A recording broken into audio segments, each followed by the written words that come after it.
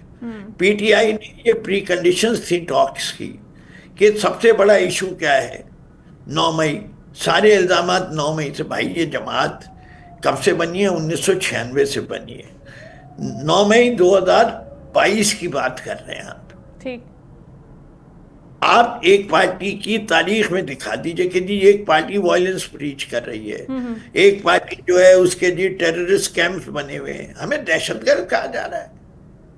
یہ اختیار بیگ صاحب مجھے کتنے عرصے سے جانتے ہیں, مجھ پہ 11 دہشت گردی کے مقدمے ہیں. کہتے میں دہشت گرد آدمی, کہیں ان سے کہ کہیں اس اوپن پروگرام میں کہ گواہی دیں یہ کہ یہ فردوس نقوی کو جس کو جانتے ہیں یہ اتنے سالوں سے کہ وہ دہشت گرد ہے.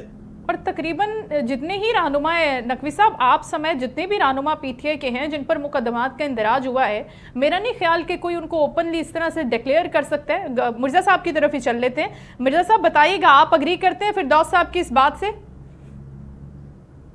دیکھیں ہمارے یہاں جو سیاست ہے وہ انتقامی سیاست تو ہے, اس میں کوئی انکار نہیں ہے, میں کالے کو سفید نہیں کہہ سکتا, لیکن مجھے نہیں پتا کس قسم کے اور کیا الزامات لگائے گئے ہیں. لیکن فردوس صاحب ایک پڑھے لکھے اچھے خاندان کی شخصیت ہیں, اور میرا سوشل سرکل میں انہیں دیکھتا ہوں تو مجھے تو اس میں ایسے کوئی دہشت گردی وغیرہ نہیں نظر آئی. لیکن مجھے نہیں پتا کہ کس قسم کے کیسز ہیں, کیا نوعیت کی گاڑی کے آگ لگانے کا کیس ہے, پولیس والے سے اس کی بندوق چھیننے کا کیس ہے, اس کی وردی اتروا کے خود پہننے کا کیس ہے. ہاں, کہ مجھے یہ لگ رہا ہے کہ آپ کا پروگرام جو بنایا گیا ہے شائستہ, یہ الیکشن کے دوسرے دن ہم بیٹھ کے کوئی پروگرام کر رہے ہیں.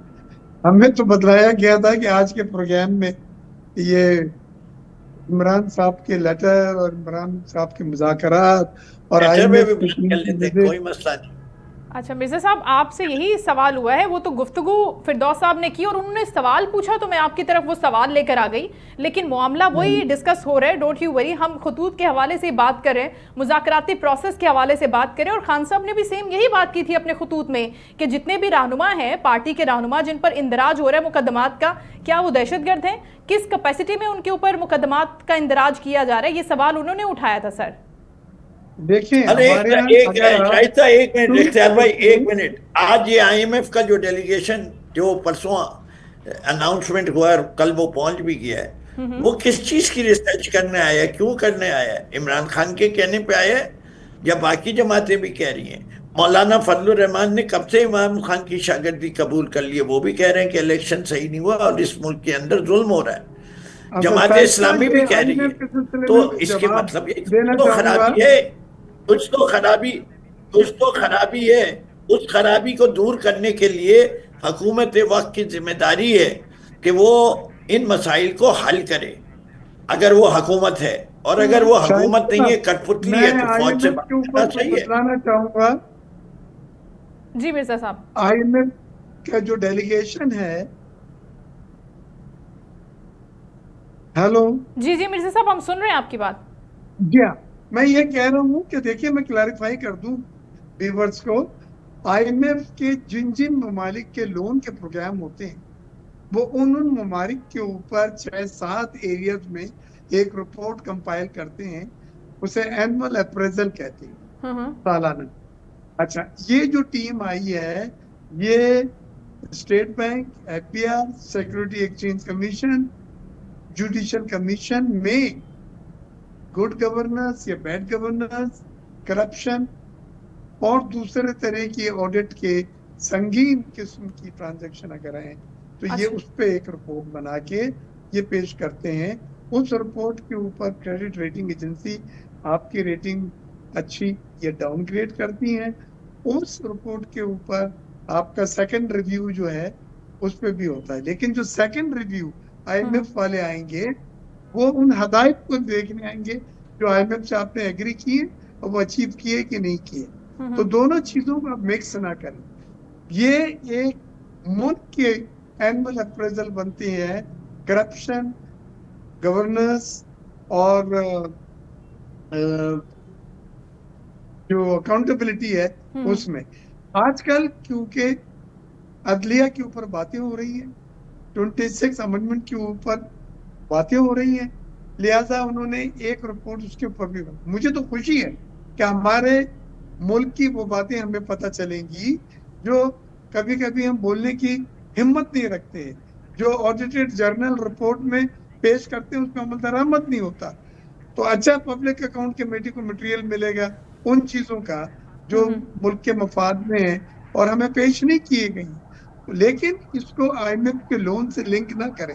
آئی ایم ایف کے لون کے جو دوسرا جائزہ ہے جو مارچ میں ہوگا اس کا کام ہے ہدایت کو دیکھنا کہ جو ٹارگیٹس ایگری کیے تھے وہ کس حد تک پورے ہوئے یا نہیں ہوئے, بالکل, اور اب اس کے نتیجے میں کیا کیا جائے, کیا منی بجٹ آئے, کیا اضافی ٹیکسز لگائیں, کیا ایگریکلچر کے اوپر ٹیکس بڑھایا جائے, مطلب کہ اب جب یہ جو ایک مشن ہے اس کے بعد دوبارہ تھوڑی سختیاں جو ہیں وہ عوام پر آ سکتی ہیں اس مشن کے بعد اگر وہ جائزہ لیتا ہے ان تمام تر معاملات کا جس کا ذکر مرزا صاحب کر رہے ہیں.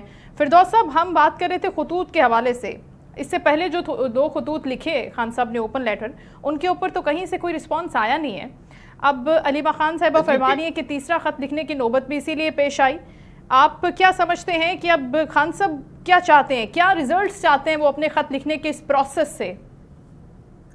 دیکھیں ایک چیز واضح رہے کہ عمران خان صاحب جو ہے وہ اس ملک کی تاریخ میں اپنے آپ کو from a politician to a statesman کے لیول پہ لے آئے ہیں.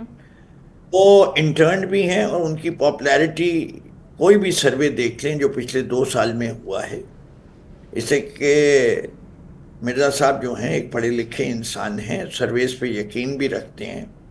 He is undoubtedly the most popular leader in this country, all surveys, چاہے وہ پلس نے کرایا ہو, چاہے گیلپ نے کرایا ہو, چاہے سوال الٹے طریقے سے پوچھے گئے ہوں یا سیدھے طریقے سے پوچھے گئے ہیں, اس سے کہ اس میں سروے کرنے والا جو ہے کافی سارے کمالات دکھا سکتا ہے.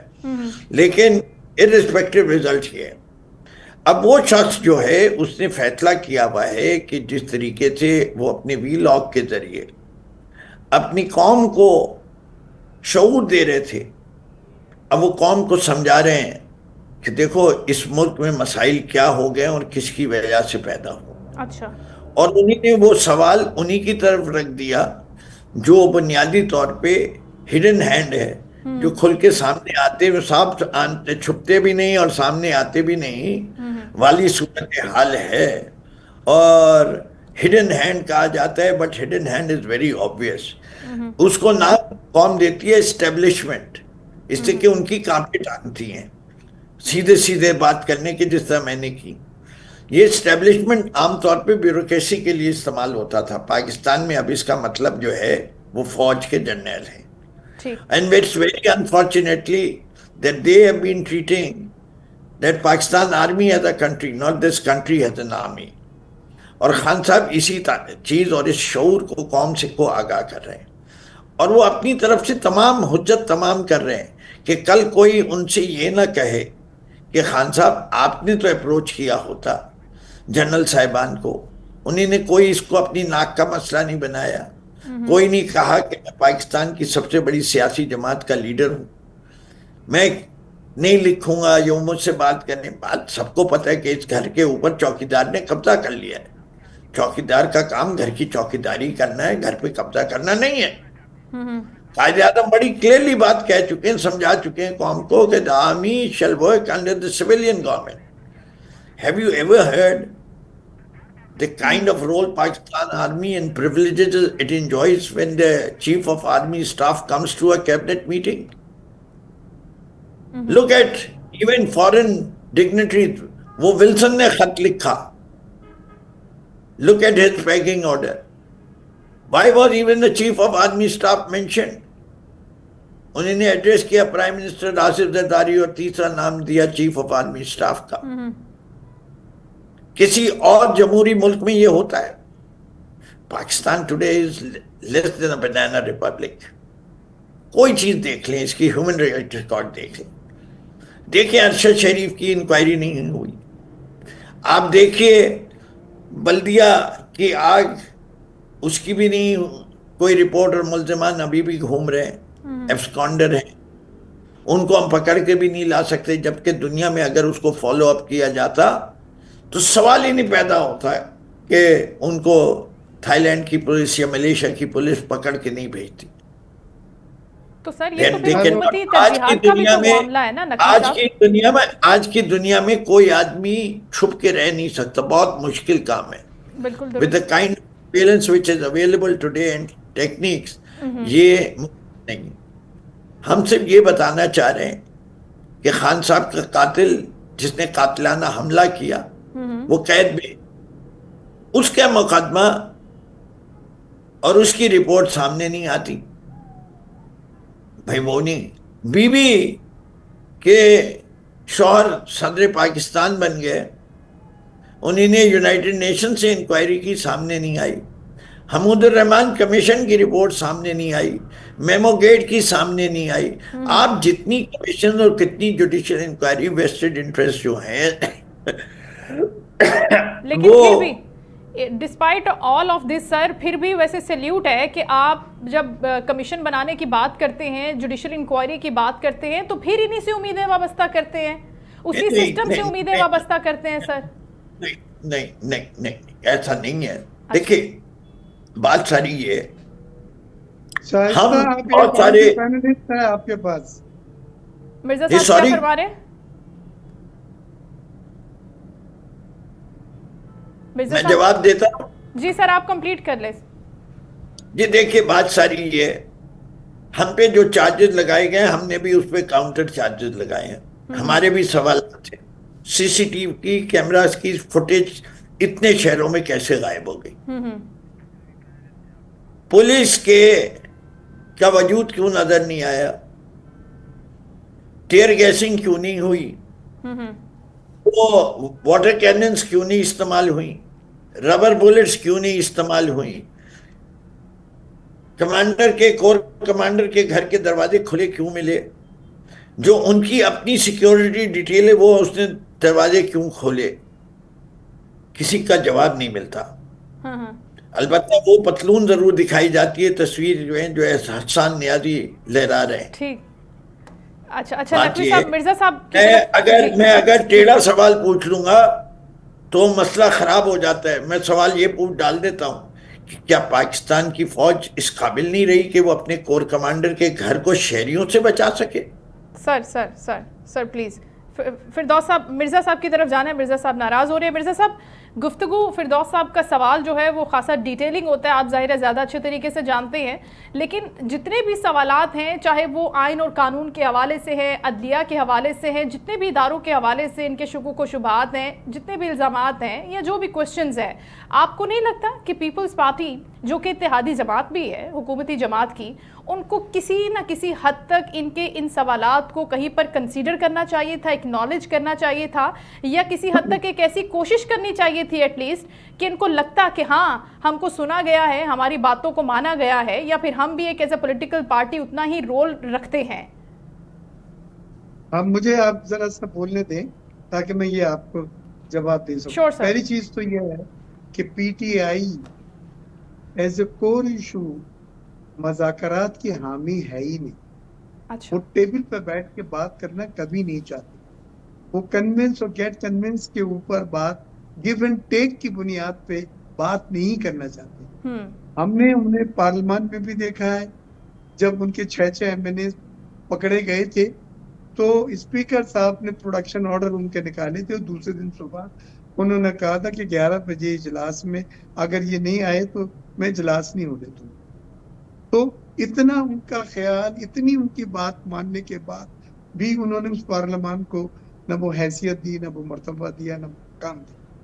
ابھی یہ جو مذاکرات ہو رہے تھے, اس مذاکرات میں اسپیکر صاحب جو کنڈکٹ کر رہے تھے, ہماری کمیٹی تھی ایک الائنس کی, ان کی تھی, انہوں نے 31 تاریخ کی ڈیڈ لائن دی تھی اور اس سے پہلے ہی انہوں نے مذاکرات ختم کر دی.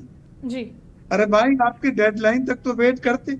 ہم نے انہیں 28 کو کہا تھا کہ ہم جواب دے رہے ہیں, جو آپ نے جوڈیشل کمیشن بنانے کو کہا ہے اس پہ ہم جواب دے رہے ہیں, کیونکہ اس پہ بحث ہوئی تھی اور ہم کوئی چیز ان کو رائٹنگ میں آفر کر رہے تھے کہ یہ کر نہیں رہے تو ہم یہ کر رہے, جو مورلیس ان کی ریکوائرمنٹ ان کی ڈیمانڈ پہ ملتا تھا. انہوں نے اس کا بھی انتظار نہیں کیا. اگر وہ آ جاتا لکھا ہوا ہمارا اور ہم منع کرتے تو وہ کہہ سکتے تھے کہ جی یہ سیریس نہیں ہے, انہوں نے تمہاری کوئی بات مانی, یہ دیکھا رائٹنگ میں بھی انہوں نے منع کر دیا, ہم بکوٹ ہو جاتے. لیکن انہوں نے اس کا بھی انتظار نہیں کیا. کہنے کا مقصد یہ ہے, مائنڈ سیٹ ایک بہت ضروری چیز ہوتی ہے جب بھی آپ مذاکرات کرتے ہیں. ان کا مائنڈ سیٹ مذاکرات کا ہے ہی نہیں. یہ بلیو کرتے ہیں ہر 2 منٹ کے بعد کہ جب سڑکوں پہ ایجیٹیشن ہوں گے, احتجاج ہوں گے, دھرنے ہوں گے, آج کال دے دی, سول نافرمانی کی کال دے دی, ریمیٹنسز روکنے کی کال دے دی, ہڑتال کی کورٹوں میں دے دی, چیف جسٹس صاحب کو. ارے بھائی, آپ جو پارلیمان ہے 100 کے نمبر بہت ہوتا ہے, آگے بیٹھے وہاں پہ اس کو استعمال کریں آپ پارلیمان میں. لیکن پارلیمنٹ میں ابھی میں وہاں سے آیا, دیکھ لیں کوئی ایوان کو نہیں چلنے دیا جا رہا. احتجاج, شور شرابہ, اسپیکر کے پھاڑنا جھنڈے کو اچھال کے سب.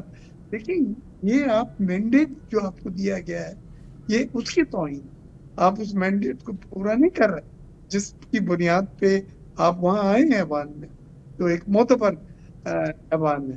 تو انہیں پہلے مائنڈ سیٹ رکھنا ہے کہ جی ہم مذاکرات گیو اینڈ ٹیک کنونس کی بنیاد پہ شروع کرتے ہیں, اور اگر یہ مذاکرات کامیاب نہیں ہوتے تو ہمیں کم از کم یہ کہنے کو ملے گا کہ ہم نے دروازے کھول کے ہم ان کے ساتھ بیٹھے تھے. دروازے بند کر کے کبھی بھی آپ کچھ نہیں حاصل کر سکتے, اور گیو اینڈ ٹیک کرنا پڑے گا. یہ نہیں کہ آپ نے ایک لسٹ دے دی 4 مطالبوں کی, یہ 4 ہو جائیں, 4 کبھی نہیں ہوتے. اس میں گیو اینڈ ٹیک ہوتا ہے, اس میں 2 مانے ہیں, یہ 1 نہیں مانے, یا 1 مان لیے 2 نہیں مانے, یہ طریقے ہوتے. اس کے لیے موقع دینا چاہیے. اور آپ یقین کریں, میں قومی اسمبلی میں آتا جاتا ہے اسپیکر صاحب کے روم میں, ان کے چیمبر میں, جو میں نے ماحول دیکھا اسپیکر صاحب کا, وہ نہایت ہی کوآپریٹو اور منصفانہ, اور وہ بہت ہی ٹھنڈے دماغ کے آدمی ہیں. وہ چاہتے ہیں کہ کسی طرح سے یہ اب تک 1 سال گزر چکا ہے, جس طرح سے ایوان چلا ہے مجھے پتا ہے. اب میں دہرانا نہیں چاہوں گا ان باتوں کو. آج کا عنوان آپ کو کچھ اور ہے, نہیں تو پتا چلے گا کہ الیکشن کے دوسرے دن یا تیسرے دن ہم بیٹھ کے کوئی پروگرام کر رہے ہیں. بہرحال اب بھی میری یہ رائے ہے کہ آپ خدا پارلیمنٹ کو اہمیت دیں, مذاکرات کو شروع کریں, اس کی کمیٹیوں کو توڑے نہیں, یہی راستہ ہے, اور اسپیکر صاحب کو موقع دیں کہ وہ اپنا کردار ادا کریں, اور لیٹر اسٹیبلشمنٹ کو جو لکھا ہے لکھیں. لیکن جو جمہوری قوتیں ہیں ان کو آپ آن بورڈ لیں. حکومت جس کی ہے وہ تو گیو اینڈ ٹیک کر سکتا ہے نا,